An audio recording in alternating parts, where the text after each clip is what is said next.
इधर बैठिए।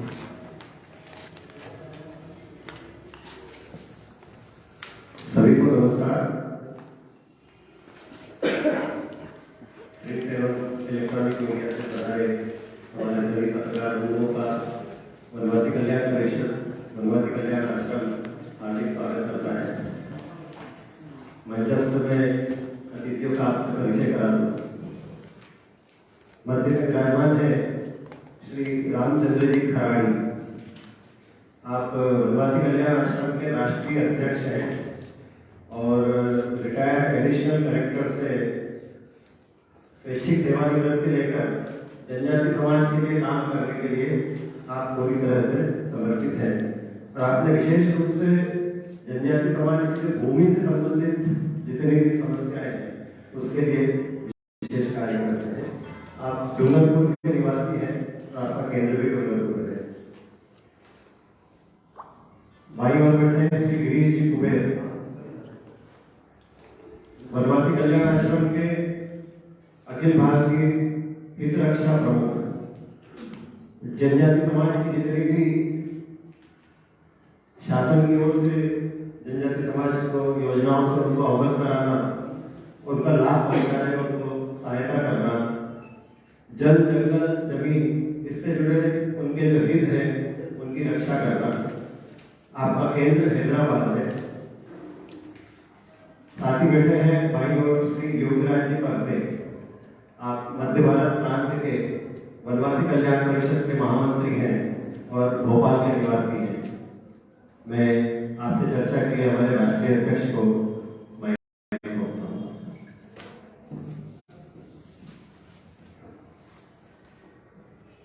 आप सभी को इस प्रेस कॉन्फ्रेंस में पधारने के लिए स्वागत और नमस्कार।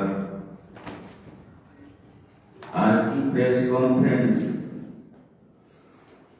अखिल भारतीय वनवासी कल्याण आश्रम की केंद्रीय कार्यकारिणी की बैठक उज्जैन में यहाँ रखी गई है और इस बैठक में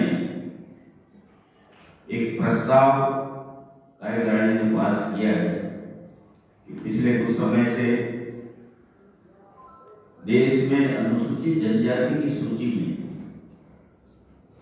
कुछ ऐसे समाजों को जोड़ा जा रहा है वो पहले से ही जनजाति समाज से सक्षम है और जनजाति समाज के लोकपुर कमेटी की जो सिफारिशें उससे मेल भी नहीं खाते। ऐसे में अखिल भारतीय वनवासी कल्याण आश्रम की केंद्रीय कार्यकारिणी मंडल ने भारत सरकार को अपना एतराज जताया है कि जब भी किसी जनजाति की सूची में किसी जाति को जोड़ा जाए तो लोकल कमेटी की सिफारिशों को कड़ाई से उसका पालन किया जाए। अन्यथा 1950 से जो आरक्षण और संरक्षण जनजाति समाज के लिए दिया जा रहा है, विशेषकर नौकरी में और उनके सर्वांगीण विकास के लिए, उसका कोई अर्थ नहीं रह जाएगा और ये समाज वहां का वहां पिछड़ा रह सकता है। दूसरी बात, आप सभी जानते हैं कि 1996 में पंचायती राज की त्रिस्तरीय व्यवस्था के साथ में जो चौथा स्तर बनाया गया वो जनजाति समाज के क्षेत्र में, उसमें ग्राम सभाओं का गठन होना था जिससे जनजाति समाज की परंपरागत रूढ़ियों का संरक्षण हो सके और जनजाति समाज अपने विकास के लिए देश की में अपनी हिस्सेदारी भागीदारी निभा सके। कई राज्य नियम बनाए लेकिन नियम को एक्ट की मंशा के अनुसार नहीं बनाया। एक्ट की मंशा ये थी कि जनजाति समाज अलग अलग खेती वर्ग के साथ में अलग अलग जाति के अलग नियम हैं और अलग अलग क्षेत्रों में बसता है, चाहे वो मजरा है, टोला है, उसके हिसाब से उनका उनकी ग्राम सभा का जो क्षेत्र घोषित किया जाना था वो नहीं किया, लेकिन हाल में मध्य प्रदेश शासन ने एक्ट की मंशा अनुसार 89 प्रखंडों में ऐसा एक कानून बना करके लागू किया है। हम मध्य प्रदेश शासन का स्वागत करते हैं, उनको धन्यवाद भी देते हैं कि आपने एक्ट की मंशा के अनुसार 89 प्रखंडों में ऐसा लागू करने के लिए समन्वयक नियुक्त किए हैं और प्रत्येक ग्राम सभा के स्तर पर मोबिलाइजर की भी नियुक्ति की। इसी तरह से छत्तीसगढ़ राज्य ने भी कल्याण आश्रम के अथक प्रयासों के बाद में नियमावली बनाई है, राज्य सरकार की वो भी लागू करने का प्रयास कर रही है। तीसरी बात, आजादी का अमृत महोत्सव मनाया जा रहा है प्रदेश में, लेकिन आप सभी जानते हैं कि जनजाति महापुरुष जो देश की आजादी के लड़े हैं या देश की जनजाति समाज के हितों के लिए लड़े और शहीद हुए हैं, उनको इतिहास के पन्नों पर नहीं लाया गया था। लेकिन कल्याण आश्रम ने 1952 से लगातार दूर दराज के इलाकों में और दुर्गम स्थानों में जाकर कई प्रकार के स्रोतों से जान करके 75 महापुरुषों की जीवनियों को लिपिबद्ध किया और देश के 104 विश्वविद्यालयों में उसकी प्रदर्शनी लगाई। और हाल ही में भारत सरकार की इंदिरा गांधी राष्ट्रीय लोक कला केंद्र और वनवासी कल्याण आश्रम के संयुक्त तत्वावधान में पुस्तक लिखी गई, जिसका 17 फरवरी को विमोचन किया गया है। तो ये 3 विशेष बातें थी, इनके लिए आप सभी को मैं आमंत्रित किया था। धन्यवाद। आरआरडी जो डीलिस्टिंग का मामला चल रहा है और इसके लिए बड़ी बड़ी रैलियां भी अभी आप हुई है भोपाल में, दिल्ली में, अब ये कहाँ अटका पड़ा मामला, किस स्तर पे सरकार के होना है? जनजाति सुरक्षा मंच संपूर्ण समाज के मंच बना है और आप सभी जानते हैं कि कुछ राज्यों में तो पूर्वांचल में तो 80% से अधिक और कहीं 100% आरक्षण का लाभ धर्मांतरित लोग उठा रहे हैं। ये स्थिति सभी राज्यों में होने जा रही है, क्योंकि उनको 1835 से ब्रिटिश सरकार ने भी आरक्षण दिया और तब से उनकी शिक्षा का स्तर है वो जो परंपरागत जनजाति समाज है, जिनकी अपनी संस्कृति है, उन्होंने अपनी पूर्वजों की पूजा पद्धति और वो नहीं छोड़ा है, उनसे वो शिक्षा में काफी आगे हैं और हमारे आरक्षण का बहुत बड़ा हिस्सा वो ले रहे हैं। उसके विरुद्ध में सुरक्षा मंच का 2006 में सभी तरह के समाज के व्यक्तियों ने मिलकर के बनाया। पूरे देश में रैलियां सभी जिलों में की है, अभी राज्य के मुख्यालयों पर की जा रही है। उसके लिए कल्याण आश्रम की स्थापना हुई थी कि छत्तीसगढ़ और झारखंड के इलाके में विशेष करके अलगाववादी तत्वों ने बहुत विरोध किया था और जनजाति समुदाय में उनका तेजी से धर्मांतरण किया जा रहा है। तो हम नैतिक रूप से अखिल भारतीय वनवासी कल्याण आश्रम जनजाति सुरक्षा मंच की मांग का समर्थन करता है और सरकार चाहे तो उनको अलग आरक्षण दे, लेकिन हम हमारे हितों के लिए हर संभव लड़ाई करेंगे और अभी राज्यों के मुख्यालय पर प्रदर्शन कर रहे हैं। उसके बाद में सुरक्षा मंच का अगला कदम दिल्ली में भी संसद का घेराव का प्रश्न। कराड़ी जी, उज्जैन में जो 25 तारीख से कार्यक्रम की शुरुआत होने वाली है और उसमें 300 प्रतिनिधि जो आएंगे, उसके बारे में थोड़ी जानकारी बताएंगे। आज से आज और कल जो यहाँ पर बैठक हो रही है उसमें देश भर से जितने भी जगह हैं और कल्याण आश्रम के जितने भी प्रांत हम लोगों ने बनाए हैं वहाँ से सभी प्रतिनिधि आ रहे हैं। लगभग 300 प्रतिनिधि इस बैठक में उपस्थित रहेंगे। वनवासी कल्याण के हित के लिए 7 दशक से भी ज्यादा आप लोग कार्य कर रहे हैं। देखने में यह आया कि थ्योरी में ज्यादा है, प्रैक्टिकल में कम है। उनकी जो हालत है कमोबेश लगभग वैसी की वैसी ही है। इस बारे में आपका क्या कहना है? थ्योरी में और प्रैक्टिकल में मैं ऐसा आपके पास से वैसे सहमत नहीं हूँ। देखिए, जिस समय कल्याण आश्रम में काम शुरू किया उस समय की जो परिस्थितियां थी बहुत ज्यादा विपरीत परिस्थितियां थी। तब भी जशपुर से जैसे काम शुरू हुआ तो हमने जो हमारा जो उद्देश्य था सर्वांगीण विकास, उसमें हम पूर्ण रूप से मानता हूँ कि सफल रहे, क्योंकि उस समय और आज तक जो काम हुए, आज हम बहुत सारे क्षेत्रों में काम कर रहे हैं। जनजातीय समाज के हितों के लिए काम कर रहे हैं। अगर पैसा एक्ट लागू हुआ तो उसमें कल्याण आश्रम का विशेष योगदान रहा है। मध्य प्रदेश में आपकी जगह जहाँ तो, या फिर वन संरक्षण कानून हो जिनके तहत जनजातीय समाज को उसके द्वारा जो लाभ मिलना चाहिए उसके लिए भी हम लोगों ने बहुत प्रयास किए हैं, उसमें काफी सफलता मिली है। यहाँ तक कि शिक्षा के क्षेत्र में हम लोग काम कर रहे हैं, छात्रावास के माध्यम से, अनेक स्थानों पर विद्यालयों के माध्यम से भी हम लोग काम कर रहे हैं। ये बात अलग है कि जनजातीय समाज एक बहुत बड़ा व्यापक समाज है और बहुत दूरस्थ रूप में जंगलों में या ऐसी जगहों पर है जहाँ पर शासन के द्वारा सुविधाएं उपलब्ध नहीं रही है, पिछड़ा रहा है। शासन के द्वारा जो सुविधाएं जितनी भी मिली वो शहरों में ही मिल पाई। तो उस दृष्टि से आज भी हमको लगता है कि काफी पिछड़ापन है, इसमें कोई दो मत नहीं है। अभी भी जनजातीय समाज को बहुत सारी आवश्यकताएं हैं, हम लोग काम कर रहे हैं, बहुत सारे लोग काम कर रहे हैं इसमें।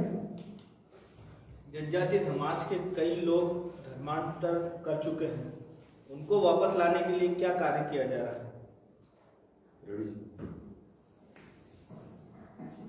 जनजातीय समाज में कई लोग धर्मांतरित हो चुके हैं। हम अभी लिस्टिंग का जो अभियान हम चला रहे हैं उसके प्रभाव से कई धर्मांतरित लोग भी स्वतः ही अपनी इच्छा से वापस आने को तैयार हो रहे हैं, और वो अगर आते हैं तो हमें उनसे कोई आपत्ति नहीं। और इसका पूर्वांचल में भी काफी असर आ रहा है कि वो लोग हमारे कल्याण आश्रम से मिलकर बातचीत में लगे हुए हैं किन किन बिंदुओं पर हम ऐसा करेंगे, क्योंकि उन्होंने पहचान बनाए रखने के लिए अपने गिरजाघरों में भी जनजातीय समाज की भजन कीर्तन और लोक गीत वगैरह गाने शुरू किए। हमने कहा भाई तुम्हारे बाइबल में ऐसी कोई चीज है नहीं, तुम हमारी संस्कृति को चर्च में क्यों प्रदर्शित कर रहे हो? वो भी बंद कर रहे हैं। सही बात है, हमारे इसमें प्रावधान नहीं है और आरक्षण रखना है तो हमें भी छोड़ना पड़ेगा। इस चर्चाएं आपस में इतनी शुरू हो चुकी है। अगर वो आ जाते हैं तो ठीक है। हम तो जनजातीय सुरक्षा मंच का लक्ष्य वो है कि जिन्होंने अपने पूर्वजों की परंपराएं, धर्म, पूजा पद्धति को नहीं छोड़ा है, वो हमारा हक सुरक्षित रखने के लिए हर संभव संघर्ष करेंगे। देश के करीब 500 सांसदों से संपर्क हुआ कल्याण आश्रम का। अभी सरपंच से लेकर सांसद तक भी संपर्क अभियान जारी है और सड़क से लेकर संसद तक हमारा जो भी विरोध प्रदर्शन करना है हम करेंगे और किसी भी कीमत पे हम पीछे हटने वाले नहीं। दिल्ली कूच को लेकर कोई तारीख आप लोगों की निश्चित हुई?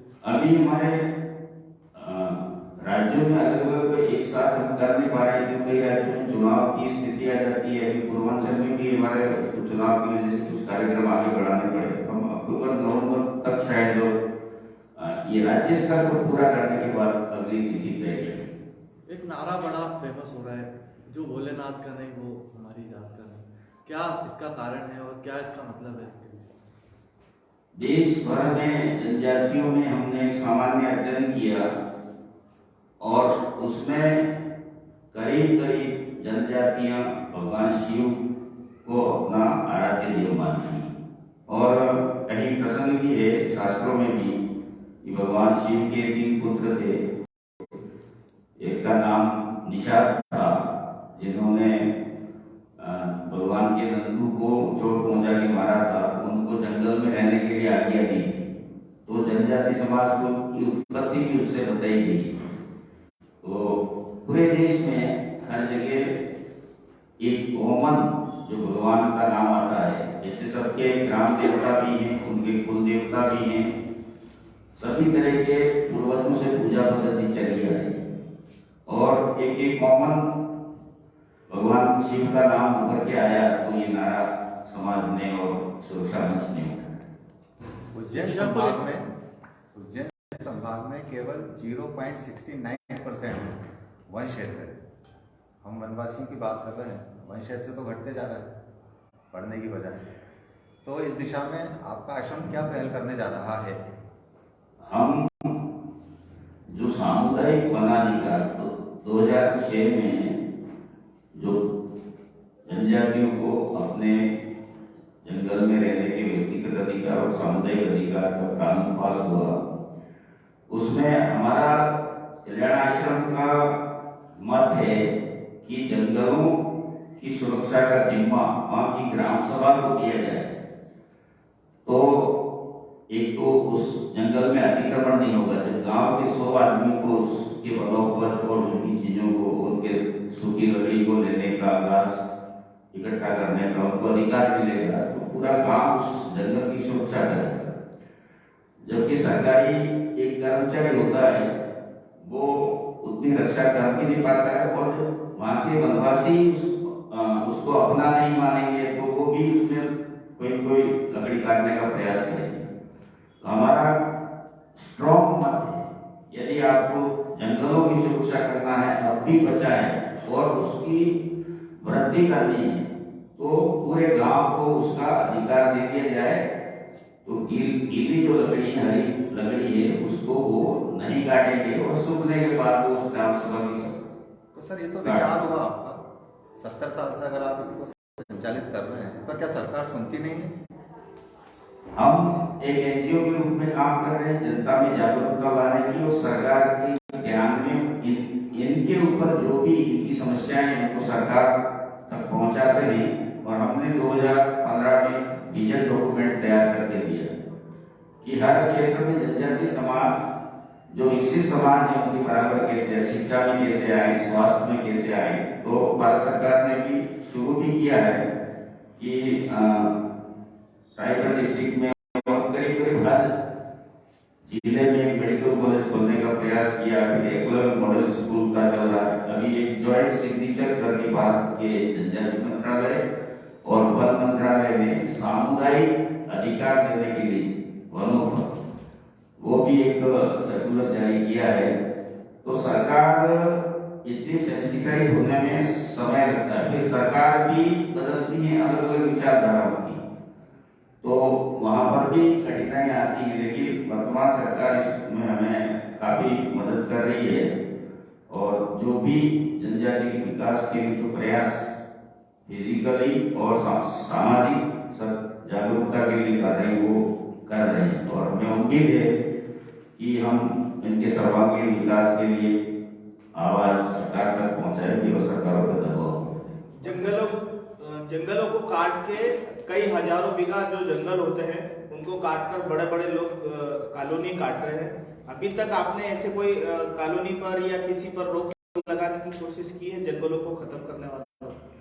हम लगातार सरकार पर दबाव डाल रहे हैं कि हमको जल्दी से जल्दी सामुदायिक वनों पर अधिकार दे दिया जाए। तो जंगलों की सुरक्षा के लिए ग्राम सभा जब गठित होगी उस ग्राम सभा की जिम्मेदारी होगी, वो उसकी सुरक्षा करेंगे।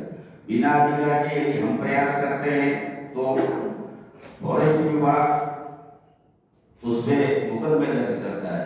एक बार सामुदायिक अधिकार मिल जाने के बाद हम उस जन आंदोलन के रूप में उसकी सुरक्षा का जिम्मा लेंगे, उस पर इंक्रोचमेंट भी नहीं होने देंगे। इतना जनजाति समाज सक्षम है।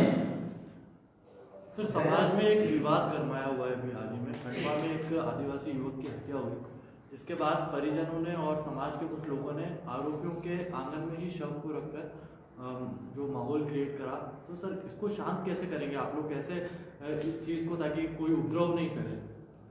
इसमें आपकी जानकारी के लिए कि हम जितने भी प्रयास कर रहे हैं और उस प्रयासों को जमीन पर शासन ने नहीं उतारा, उसकी वजह से अराष्ट्रीय तत्व इस समाज को बहुत तेजी से भ्रमित कर रहा है और कानून का इंटरप्रिटेशन भी गलत करता है। पैसा एक्ट में जैसे पत्थलगड़ी वगैरह कर दिया उन्होंने, ऐसा कोई पैसा एक्ट में प्रावधान नहीं है। पैसा एक्ट में उनकी परंपरागत रीति रिवाज, लेकिन सरकार तो सर्वोच्च सुप्रीम है, तो उसको अपने अधिकारों को रोकने के लिए कानून नहीं बना।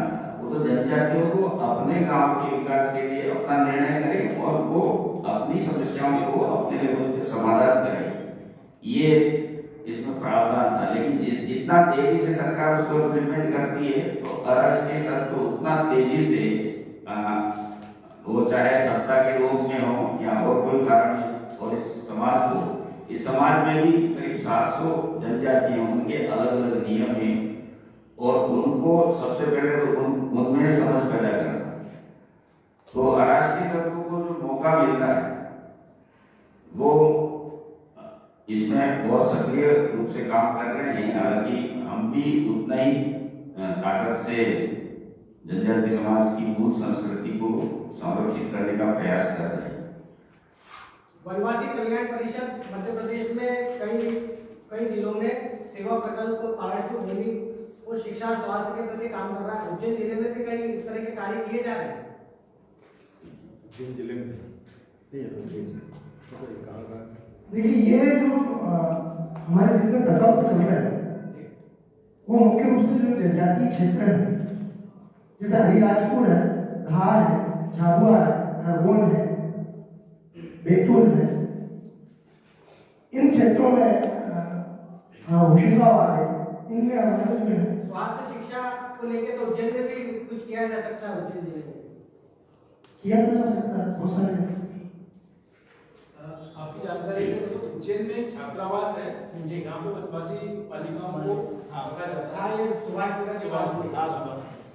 वनवासियों के लिए कल्याण के इतने सारे कार्य हैं उसके आप लोग कर रहे हैं, उसके बावजूद भी देखने में तो यही आ रहा है कि धर्मांतरण भी उसी स्पीड के साथ ही बढ़ रहा है। देखिए, उस स्पीड से बढ़ तो नहीं रहा है। विगत कुछ वर्षों में धर्मांतरण काफी कुछ कम हुआ है। अगर हम देखें पहले जो धर्मांतरण हुआ उसकी जो गति थी बहुत ज्यादा थी। उसका एक बहुत बड़ा कारण था जनजातीय समाज की आर्थिक स्थिति बहुत खराब थी। एक तो उसका फायदा धर्मांतरण करने वाले लोगों ने लिया, दूसरा एक प्रकार से जनजातीय समाज जो है उसमें थोड़ा शिक्षा का भी अभाव रहा विगत कुछ वर्षों में, उसका भी एक बहुत बड़ा फायदा जो है ऐसे लोगों ने लिया।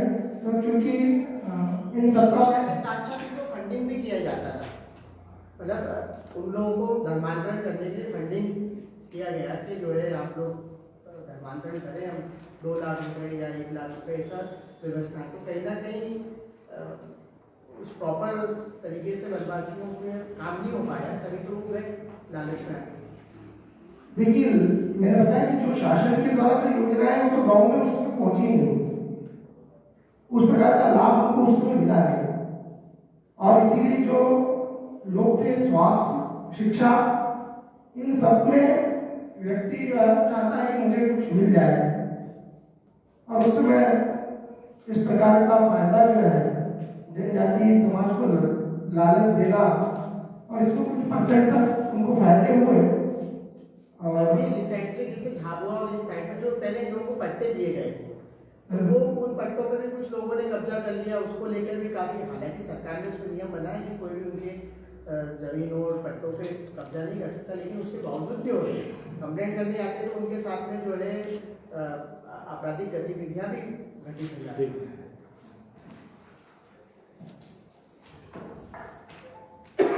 जैसा आपने भी कहा, आपने भी कुछ कहा, मैं इसलिए है कि ऐसी समस्याएं देश में बहुत है।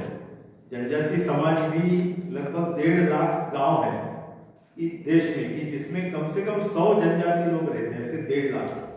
उसमें 50,000 गांव तक कल्याण आश्रम का संपर्क है।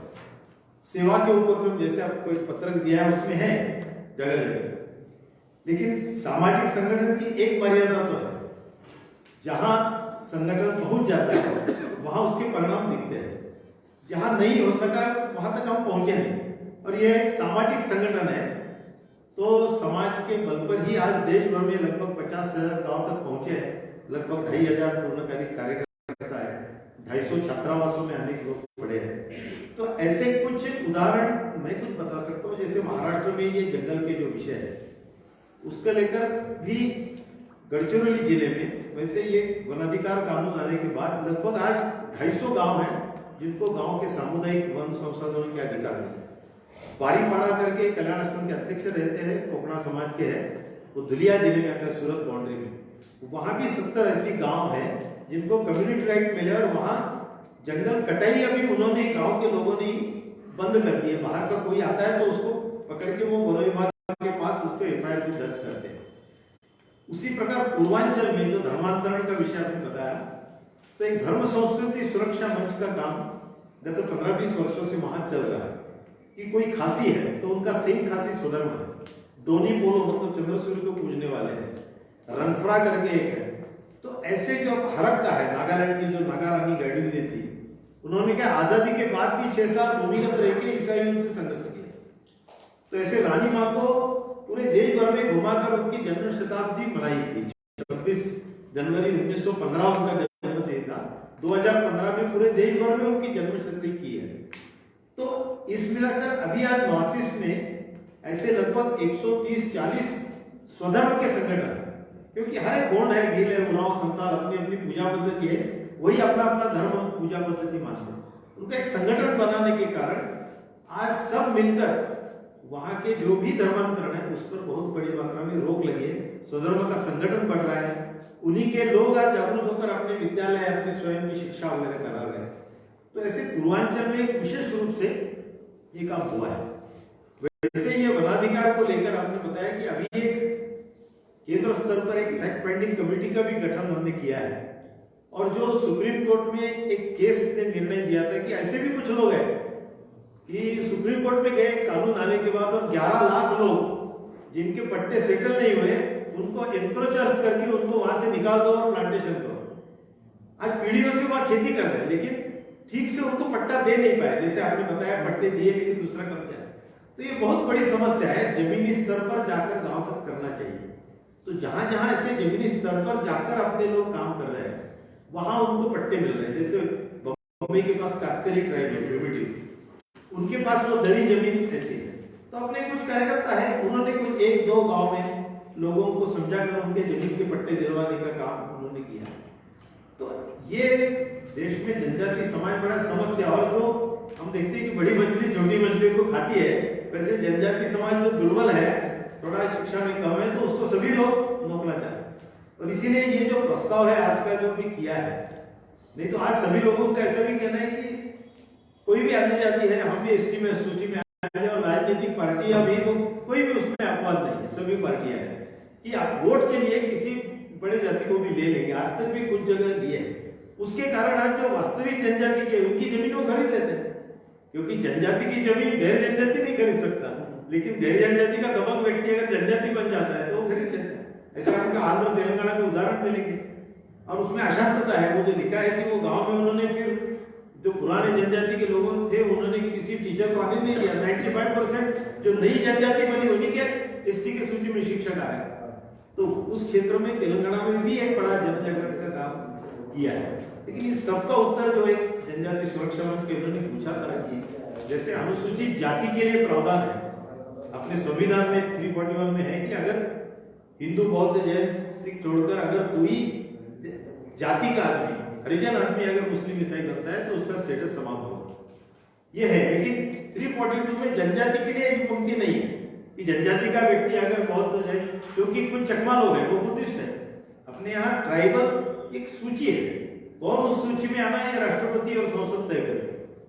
तो ऐसे है वो किसी भी उपासना कर सकते, लेकिन एकेश्वरवादी जो मुस्लिम ईसाई बनते हैं तो जैसे एससी का खत्म हुआ, एसटी का खत्म होना वो नहीं आया, तो उस कंडिका को जोड़ने के लिए जनजाति सुरक्षा मंच का आंदोलन। और आज आप देखे होंगे कि देश भर में यही एक संगठन काम कर रहा है जो जिसको एक नैतिक और पूरा बैकिंग कल्याण आश्रम का जरूर है, लेकिन वो एक ही ऐसा प्रश्न है कि आज एक विषय के लिए देश भर के सारे जनजातीय समाज एक मंच पर आ रहे हैं।